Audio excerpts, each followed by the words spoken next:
définir les concepts élémentaux de l'électrocinétique et la loi qui unit ces différents concepts, à savoir la loi d'Ohm. Alors, excite l'électrostatique, où nous avions des charges immobiles dans l'espace et on calculait ce que produisaient ces charges autour d'elles dans l'espace. On va maintenant s'intéresser à la notion de circuit électrique. Et on appelle un circuit électrique, eh bien, un circuit qui va être composé de composants électriques et reliés ensemble par des conducteurs. Alors, un composant électrique est, par exemple, dans son cas le plus simple, ce qu'on pourrait appeler un dipôle. Alors, un dipôle, c'est un composant électrique qui va posséder deux bornes, une borne A et une borne B. À savoir qu'en électricité, ici, en première, on étudiera les dipôles. Après, vous étudierez les tripôles. Et même, plus que tripôle, donc tripôle 3 bornes, on étudiera des éléments à 4 bornes, quadripôle, voire 6 bornes. Donc 4 bornes ou 6 bornes, c'est pour des transformateurs. Alors, les conducteurs qui constituent mon circuit électrique va être un matériau conducteur transportant facilement l'électricité. Et généralement, on utilise beaucoup en pratique le cuivre, mais aussi l'aluminium, etc. Alors, pour avoir un circuit électrique complet, il faut s'intéresser aussi au courant électrique. Alors, on avait vu au premier quadrimestre des charges immobiles, et bien maintenant, si ces charges ne sont plus immobiles et qu'elles se déplacent à l'intérieur d'un conducteur, on va voir apparaître ce qui s'appelle un courant, ou alors ce qu'on appelle aussi l'intensité du courant, voire parfois l'ampérage, et c'est défini comme étant la lettre I, grand I en courant continu, c'est égal à la variation de charge par rapport au temps. Donc c'est la quantité de charge qui traverse un conducteur par unité de temps. L'unité, ce sont bien sûr des ampères, symbolisés par la lettre A, et on mesure un courant électrique à l'aide d'un ampèremètre qui va se placer en série dans le circuit. Retenez bien, l'ampèremètre c'est toujours en série dans le circuit. Cependant, on ne peut pas définir un circuit électrique juste avec le courant, puisque de manière générale, si je prends un conducteur, un dipôle, comme ceci, qui pourrait être une résistance, si je ne fais rien, il ne se passe rien.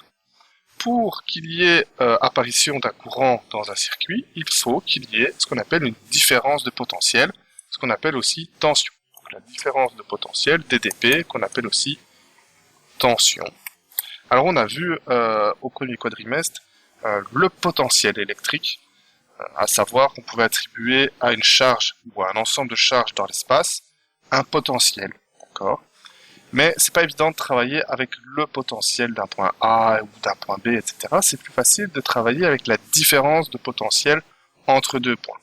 Et donc, on va se mettre au point A, on va se mettre au point B, et à l'aide d'un appareil qu'on appelle un voltmètre, on va mesurer la différence de potentiel entre ces deux points.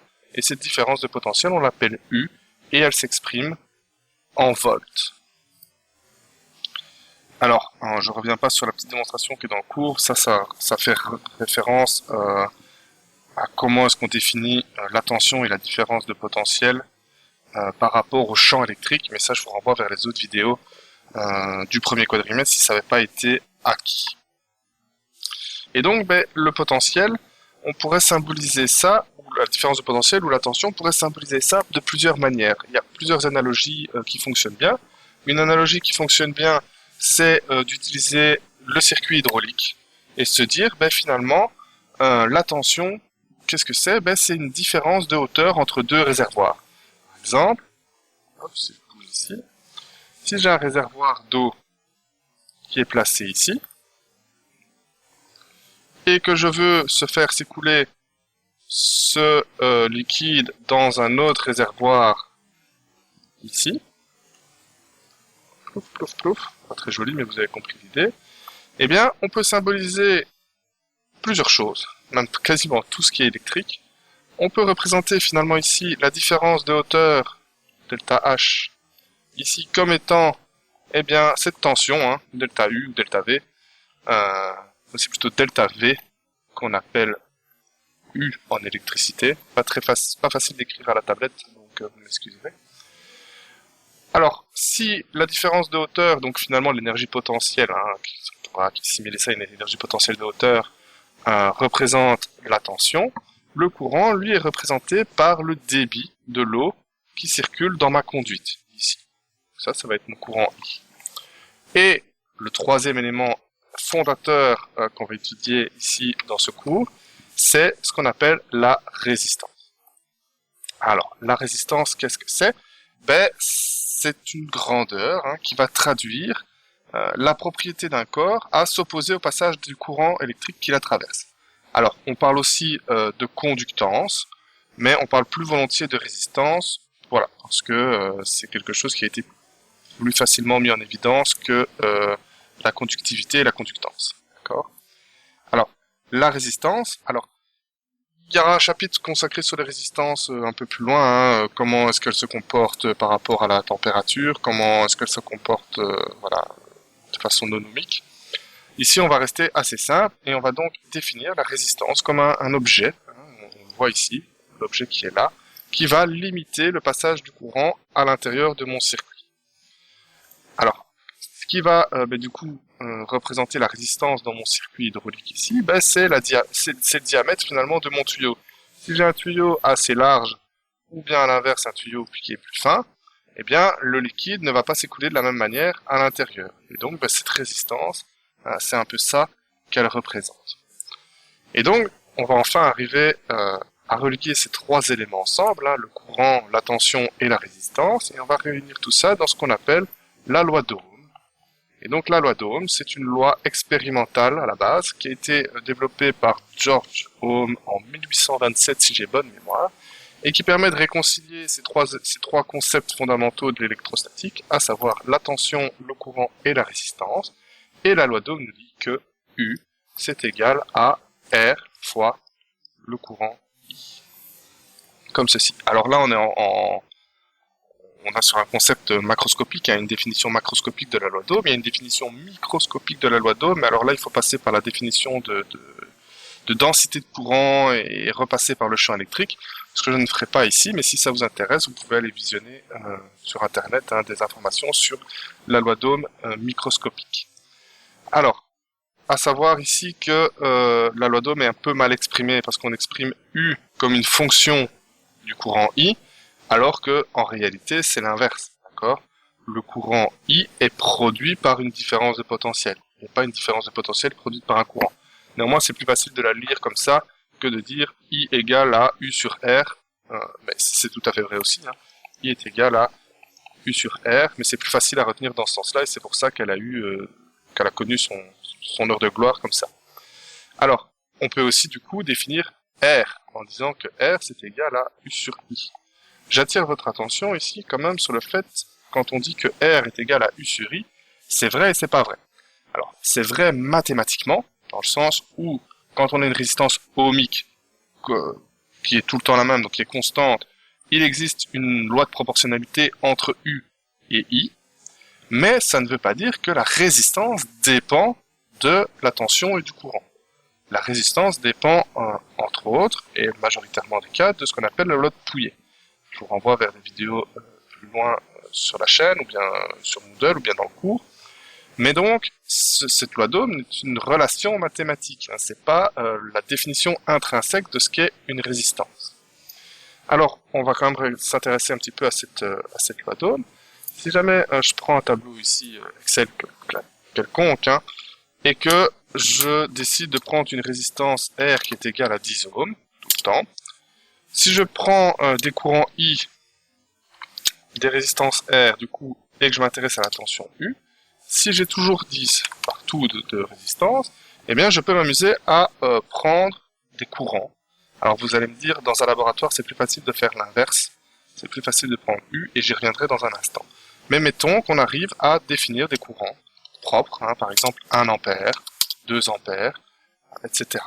Donc on fait une série de mesures, on définit le courant, on a un générateur de courant qui va nous permettre de définir le courant, la résistance R qui est ici, et on sait que U, c'est égal à R multiplié par le courant I. Hop. Ça nous permet de déterminer ici le courant, la tension, pardon, U.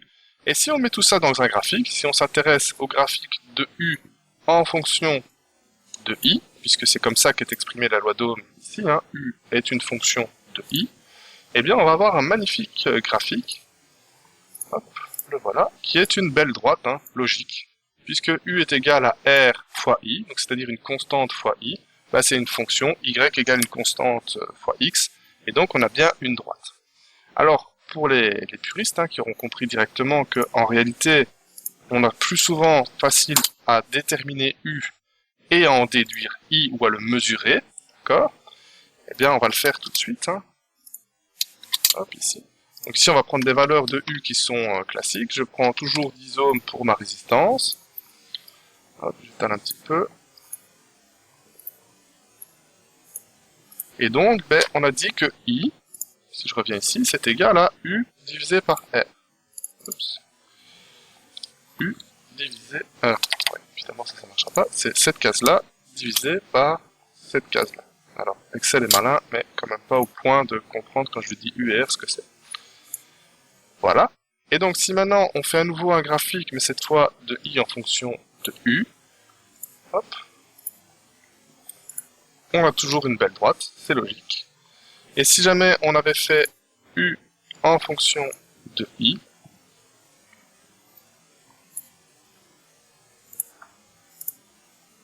toujours une belle droite. Et donc ben, on voit hein, que la loi d'Ohm est toujours vérifiée et qu'il y a toujours une loi de proportionnalité entre eh bien, la tension et le courant, dans tous les cas, peu importe comment on travaille. Alors, vous pourriez faire apparaître la courbe inverse hein, en faisant ben, du coup U sur I. Et alors là, je ne reviens pas tout de suite dessus. Si on a l'occasion de le faire en présentiel à l'école, eh bien on fera un petit laboratoire sur la loi d'Ohm et je vous ferai dessiner la courbe à l'inverse, justement pour faire apparaître la courbe de 1 sur, d'accord, pour faire I sur U finalement et voir ce qui se passe. Voilà. Bon, ça fait beaucoup d'informations peut-être à digérer. Bon, maintenant, normalement, c'est des concepts qui sont vus plus ou moins en secondaire, hein, donc ça devrait aller plus ou moins vite à assimiler. Dans la prochaine vidéo, on étudiera les résistances et comment est-ce qu'on peut les mettre ensemble, hein. On étudiera les groupements en série et en parallèle des résistances. Et ensuite, on verra comment résoudre des circuits électriques à l'aide des différentes lois. Alors, on verra les lois de Kirchhoff, on verra l'équivalent de Thevenin, l'équivalent de Norton, les lois de superposition, le théorème de Millman aussi. Ah, voilà. Donc ça, c'est pour la suite du cours. En attendant, je vous remercie pour votre écoute et à bientôt.